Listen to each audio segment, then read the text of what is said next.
وہ جو پاکیزہ صبح کی مانند روشن سی تھی، بہتی ہوئی ہوا جیسی نرمی سے اس کے وجود کو طمانینت بخشتی تھی، اس کے اندر جمی برف کو پگھلا دیا کرتی تھی۔ ہاں وہ وہی تو تھی، اس کے علاوہ اور ہو بھی کون سکتا تھا بھلا؟ اور اس نے اس کی زندگی کی مشکلات کو پھنسا دیا تھا، اس کو بھڑکتی آگ کے دہانے پر لا کر کھڑا کیا۔ ہاشم کی دشمنی سے تو بڑے بڑے ظالم لوگ بھی پناہ طلب کیا کرتے تھے۔ اگر جو اس نے عمل کو کوئی نقصان پہنچایا تو اس کی کمپٹیاں ابل پڑیں، دانت سختی سے جم گئے اور سانس بہت تیز ہو گیا۔ گاڑی کی رفتار ہر گزرتے پل کے ساتھ بڑھتی جا رہی تھی۔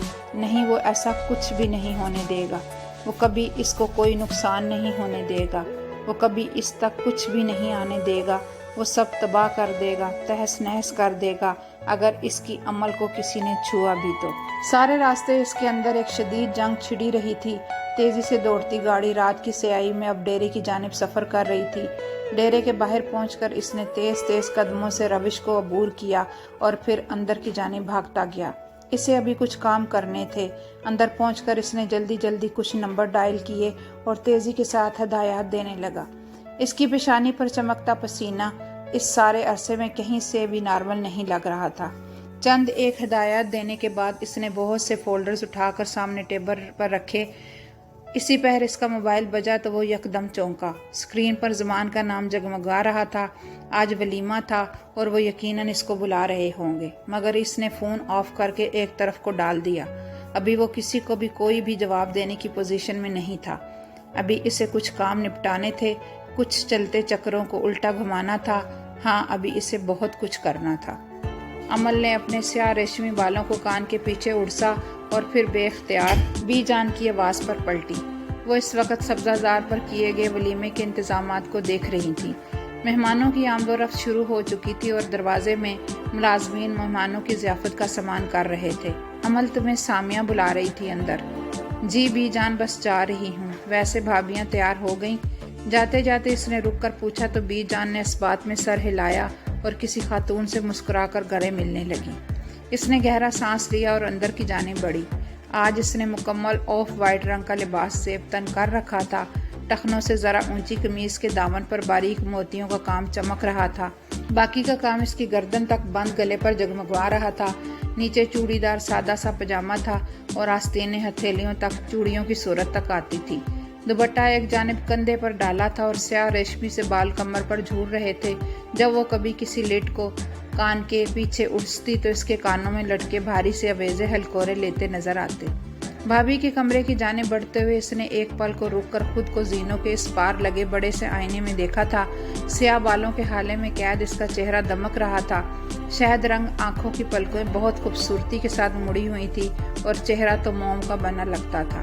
ہاں، مگر اس سب کے باوجود بھی وہ خوش نہیں تھی۔ عجیب سی اداسی تھی جس نے اس کا حصار کر رکھا تھا۔ وہ یوں ہی چند لمحے خود کو شیشے میں دیکھے گئی۔ کہاں ہے وہ؟ آیا کیوں نہیں اب تک؟ کیوں ہمیشہ ایسا ہی کرتا ہے وہ؟ اتنے برے انسان سے محبت کیوں کی تم نے عمل، جسے تمہاری ذرا سی بھی پرواہ نہیں؟ تم نے اس کے لیے خود کو کیا بنا لیا ہے؟ اس نے آنسوؤں سے چمکتی آنکھوں کو اداسی سے سامنے نظر آتے عکس میں دیکھا۔ یہ اداسی، یہ بلا وجہ کا بوجھ، یہ کثافت، یہ سب کیا ہے؟ میں تو ایک بہت خوش و خرم سی لڑکی تھی، ہر لمحے کو خوش ہو کر گزارنے والی۔ پھر اب یہ مجھے کیا ہوتا جا رہا ہے؟ کیوں اس کی غیر موجودگی میں دل تڑپنے لگتا ہے؟ کیوں وہ نظروں سے اوجھل ہو تو سانس تک لینے میں دشواری ہونے لگتی ہے؟ اس کی اداسی سوا ہونے لگی تھی۔ کچھ تھا جو اسے بے پناہ غمزدہ کر رہا تھا۔ کیا؟ اسے خود بھی نہیں پتا تھا۔ بہت برے ہو تم ولی احمد، بہت برے۔ عمل زمان کو تم بالکل نہیں پسند۔ آئینے میں خود کو دیکھتے اس نے ولی کو مخاطب کیا اور پھر ایسی بات پر اس کا کیا جواب ہوتا؟ اس نے پل بھر کو رک کر سوچا، مسکرا کر سر جھٹکا۔ درد کی ایک ٹیس سی اٹھی تھی دل میں اسے یاد کر کے۔ گہرا سانس لے کر اس نے قدم بھابھی کے کمرے کی جانب پھیرے۔ اندر بیوٹیشین دونوں کو تیار کر رہی تھی۔ امینہ اور شازیہ کو جوڑا ایک ہی طرز کا تھا، البتہ دونوں کے رنگوں میں فرق تھا۔ اس نے سلام کیا اور پھر پاس چلی آئی۔ تیار ہو گئی مکمل؟ آئینے کے سامنے لگی کرسیوں پر وہ دونوں بیٹھی تھی اور بیوٹیشینز پیچھے کھڑی بس ان کے سنگار کو آخری ٹچ دے رہی تھی۔ جی تیاری ہو چکی ہے تقریباً، وہ چادر لے آئیں جو انہیں پہنانی ہے تاکہ ہم دوپٹے کے ساتھ اسے بھی ٹکا دیں۔ اس نے اس بات میں سر ہلا کر رخ پھیرا اور پھر کمرے سے باہر چلی آئی۔ بی جان کے کمرے کی جانب قدم بڑھائے، وہاں سامنے صوفہ پر ہی دونوں چادریں تھیلی میں پیک ہوئی پڑی تھی۔ اس نے جھک کر دونوں کو اٹھایا اور پھر دروازہ بند کرتی باہر نکل آئی۔ سامیہ کانتا کے ساتھ زینوں کے پاس تیار سی کھڑی تھی۔ اس نے ایک پل کو رک کر ان دونوں کو دیکھا۔ کانتا، سامیہ پلیز میری ہیلپ کریں، مجھے دونوں بھابھیوں کو لے کر لان کے سٹیج تک جانا ہے۔ ایک تو ان کے ڈریسز کا اتنا بھاری کام، اوپر سے پھر وہ دو ہیں، اکیلے نہیں کر پاؤں گی میں۔ سامیہ اور کانتا نے مسکرا کر اس کے ساتھ قدم بڑھائے تھے۔ پھر وہ دونوں دلہنوں کو لے کر گیندے کے پھولوں سے سجے سٹیج تک لائے۔ لڑکی والے بھی آ گئے تھے اور اب سب سازار خاصا بھرا بھرا سا لگ رہا تھا۔ خاندان والے اب سٹیج پر گردن اکڑائے بیٹھی لڑکیوں کی رسم کر رہے تھے۔ کچھ ہی دیر بعد بختیار اور نثار کو لا کر بٹھایا تو گویا سٹیج پر چاندنی اتر آئی۔ سب بہت مکمل، بہت خوبصورت لگ رہا تھا۔ دور کھڑی امل نے ایک پر کو پھر سے اپنی نظریں سٹیج سے ہٹا کر گیٹ کی جانب پھیری، مگر وہ آتا تو نظر آتا نہ، وہ تو کہیں تھا ہی نہیں۔ کچھ ہی دیر میں اسے ارجمند اور نازیہ سٹیج پر چڑھتی نظر آئیں۔ جب سے ولی نے نازیہ کی طبیعت صاف کی تھی، تب سے نازیہ نے دوبارہ رخ اس حویلی کی جانب کرنے کی ہمت ہی نہیں کی، اور نفیس، وہ تو اسے اس دن کے بعد دکھا ہی نہیں تھا۔ نہ جانے ولی نے کیا کیا ہو اس کے ساتھ، سوچ کر اس نے بے ساختہ جھرجھری لی تھی۔ کیسی ہو امل؟ کوئی جانی پہچانی سی آواز تھی جس پر اس نے سرت سے چہرہ گھما کر پیچھے کھڑے شخص کو دیکھا۔ اونچا سا ہاشم سیاہ آنکھوں سے مسکراتا ہوا اسے دیکھ رہا تھا۔ تیل لگے کندھوں تک آتے بالوں کو اس نے دونوں طرف سے کانوں کے پیچھے اڑس رکھا تھا اور اپنے مخصوص حلیے کے برعکس وہ آج خاصا بہتر لگ رہا تھا۔ سفید کرتے پر بادامی شال کندھے پر ڈالے۔ میں ٹھیک، ہاشم بھائی آپ کیسے ہیں؟ میں بھی ٹھیک، دیکھو سامنے ہوں تمہارے۔ پیپرز ہو گئے تمہارے BSc کے؟ اس نے بمشکل مسکرا کر سر اسبات میں ہلایا تھا۔ اس کا ہاشم سے تعلق کبھی بھی بے تکلفی والا نہیں رہا تھا۔ اس کے ساتھ عجیب غیر آرام دہ سا احساس عمل کو ہمیشہ گھیرتا تھا۔ ابھی بھی وہ انکمفرٹیبل ہو رہی تھی۔ جی ہاشم بھائی ہو گئے۔ آگے کیا کرنے کا ارادہ ہے تمہارا؟ آگے تو کچھ بھی نہیں، بس بابا اسے زیادہ اجازت نہیں دیں گے پڑھنے کی۔ وہ اس کی بات پر مسکرایا تھا۔ میں نے تو سن رکھا ہے کہ تم باتیں منوانے کے فن میں طاق ہو، پھر منا لو اپنے بابا کو۔ امل نے مسکرا کر سر ہلایا۔ جی ایسا ہی ہے، مگر مجھے آگے پڑھنے کا کوئی خاص شوق نہیں ہے، اسی لیے وہ اگر اجازت دیتے بھی تب بھی شاید میں آگے نہیں پڑھتی۔ ہاں اب لگ رہی ہو امل۔ کچھ دیر بعد اس نے بغور اس کا چہرہ دیکھتے ہوئے کہا، ویسے تمہیں نہیں لگتا کہ تقریب کچھ سنسان سی ہے، خالی خالی؟ اس نے آس پاس گردن گھما کر جیسے کسی کو تلاشا تو امل بے طرح چونکی۔ ہاشم نے اس کا چونکنا محسوس کر لیا تھا، اس لیے مسکراتا ہوا ذرا قریب آیا۔ کیوں؟ کیا وہ ہمیشہ تمہاری خوشیوں کو اسی طرح بے مول نہیں کر دیا کرتا؟ اسی طرح غیر حاضر رہ کر تمہارے مان کو ٹھیس نہیں پہنچایا کرتا؟ ابھی بھی دیکھو اپنے کسی کام میں لگا ہوا ہوگا۔ تمہیں نہیں لگتا کہ ایسے انسان کے خواب آخر میں تکلیف کے سوا کچھ نہیں لاتے؟ امل جو پتھر ہوئی اس کی باتیں سن رہی تھی آخر میں گڑبڑائی۔ اسے سمجھ نہیں آیا کہ کیا کرنا چاہیے۔ ہاشم کو اس سب کا علم کیسے ہوا؟ اس کا معاف ذہن کچھ بھی سوچ نہیں پا رہا تھا۔ ولی احمد کسی کا نہیں ہے امل، تم بھی خیال رکھو اپنا۔ وہ رنگ بدلتا ہے، سانپ ہے، ایک انتہائی خوبصورت سانپ جو موقع ملتے ہی تمہیں ڈس لے گا۔ ساکت کھڑی امل پھٹی پھٹی نگاہوں سے اس کا چہرہ تک رہی تھی۔ ابھی تو وہ تمہیں تکلیف دینے والے بہت سے کام کرے گا، ابھی تو تم اس سب کا آغاز سمجھو۔ وہ کبھی بھی اپنے مقرر کیے اہداف سے پیچھے نہیں ہٹا کرتا، اور وہ ابھی بھی ایسا نہیں کرے گا۔ وہ ابھی بھی وہی کرے گا جو عرصے سے کرتا آ رہا ہے۔ لیکن آپ یہ سب مجھے کیوں بتا رہے ہیں؟ اس نے سنبھل کر اپنے ہاتھ سینے پر باندھے تھے۔ ہاں وہ کچھ پہلے والی امل لگ رہی تھی، تنے نکوش لیے آگے والے کو سرد نگاہوں سے دیکھتی۔ کیا مطلب؟ او کم آن، تم ایک سمجھدار لڑکی ہو، کیا تمہیں نہیں پتا کہ میں یہ باتیں کس پس منظر میں کر رہا ہوں؟ نہیں، مجھے نہیں پتا کہ آپ یہ سب باتیں کس پس منظر میں کر رہے ہیں۔ ذرا ان ساری ذو معنی باتوں کو درست سیاق و سباق کے ساتھ پیش کریں تاکہ میں سمجھ سکوں کہ آپ کیا کہنا چاہ رہے ہیں۔ ہاشم اس کے براہ راست سے انداز پر ایک پل کو ٹھہر گیا تھا۔ ہاں تو اس نے صرف سن رکھا تھا کہ امل غصے میں آگے والے کو سیدھا کر دیا کرتی تھی، آج اس کا عملی انداز بھی دیکھ لیا تھا اس نے۔ لوگ سچ کہتے تھے اس کے بارے میں۔ کیا تم اسے پسند نہیں کرتی؟ ہاشم نے بھی بہت واضح لفظوں میں اس سے پوچھا، مگر وہ ویسے ہی کھڑی رہی ہاتھ باندھ کر۔ کیا میں نے آپ سے کہا کہ میں اسے پسند کرتی ہوں؟ لیکن اس کا مطلب کیا میں نے آپ سے کہا ایسا؟ اس نے درستی سے اس کی بات کاٹ کر وہی سوال دہرایا تو ہاشم یکدم رکا۔ نہیں، پھر کہاں سے سنا ہے آپ نے یہ سب؟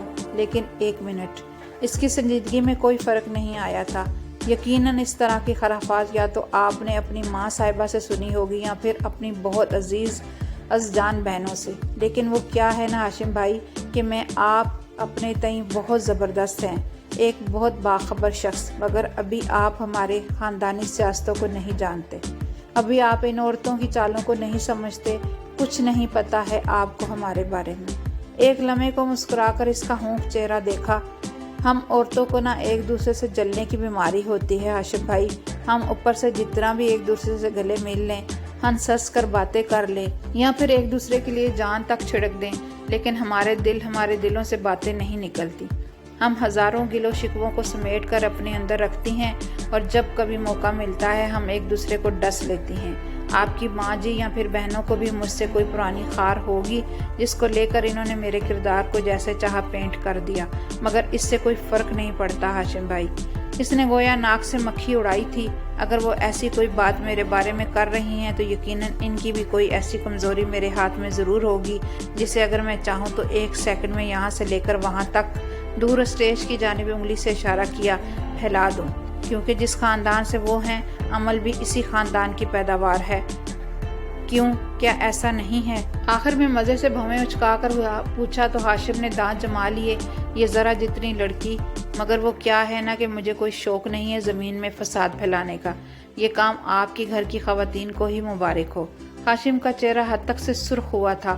تمہیں ابھی اندازہ نہیں ہے لڑکی کہ میں تمہارے ساتھ کیا کیا کر سکتا ہوں، ابھی جانتی نہیں ہو تم مجھے۔ آپ کو کون نہیں جانتا ہاشم بھائی؟ وہ ایک لمحے کو مسکرائی تھی، مگر شاید ابھی آپ ولی کو نہیں جانتے۔ اگر بابا کو کسی بھی قسم کی تکلیف آپ نے میرے ذریعے یا پھر کسی کے بھی ذریعے پہنچانے کی کوشش کی تو جو حال ابھی نفیس کا ہے کل آپ کا بھی ہوگا۔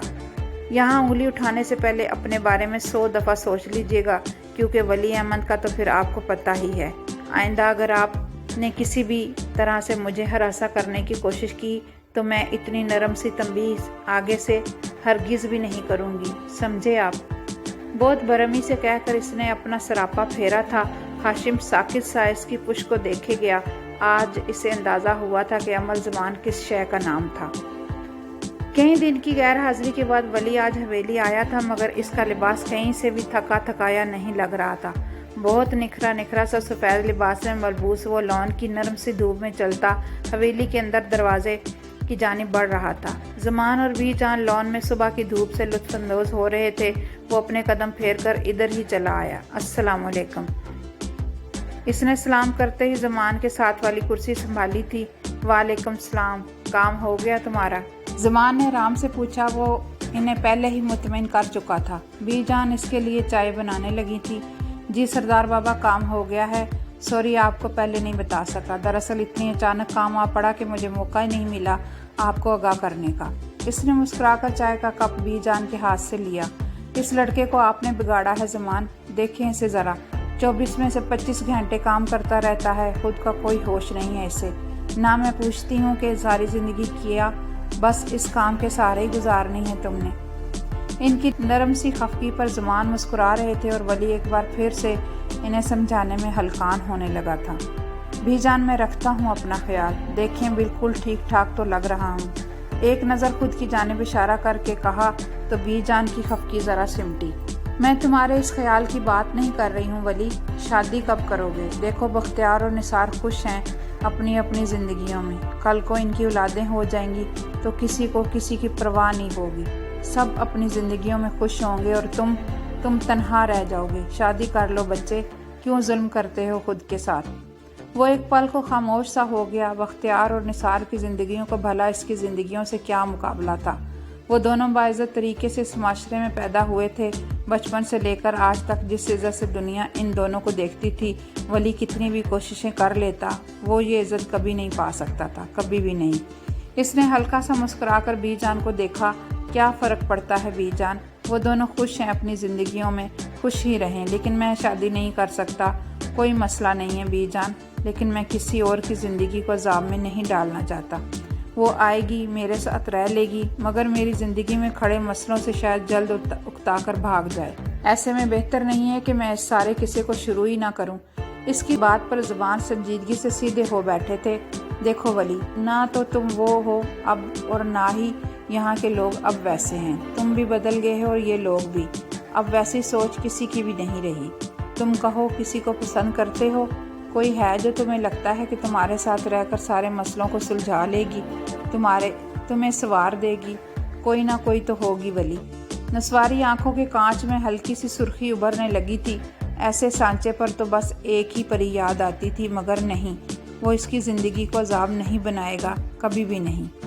ایسی کوئی نہیں ہے سردار بابا، مجھے نہیں کرنی شادی۔ آپ دونوں کے ساتھ رہوں گا، آپ دونوں کا خیال رکھوں گا میں، مجھے اور کچھ نہیں چاہیے۔ اس نے مسکرا کر کہا اور پھر اٹھ کھڑا ہوا۔ آپ دونوں کا ساتھ میرے لیے ہر سانس سے زیادہ عزیز ہے، بس اب آپ دونوں پریشان نہیں ہو، میں چلتا ہوں۔ اور پھر آگے بڑھ گیا۔ زمان اور بی جان پیچھے تنہا رہ گئے۔ وہ ایسا کیوں کرتا ہے ہمیشہ زمان؟ کیوں اپنے حصے کی خوشیاں لینے کی کوشش نہیں کرتا وہ؟ بی جان کی آنکھوں میں پانی چمک رہا تھا۔ زمان نے گہرا سانس لیا۔ مجھے نہیں پتا زمانی، کبھی کبھی تو مجھے ایسا لگتا ہے جیسے میں ولی کو بالکل بھی نہیں جانتا۔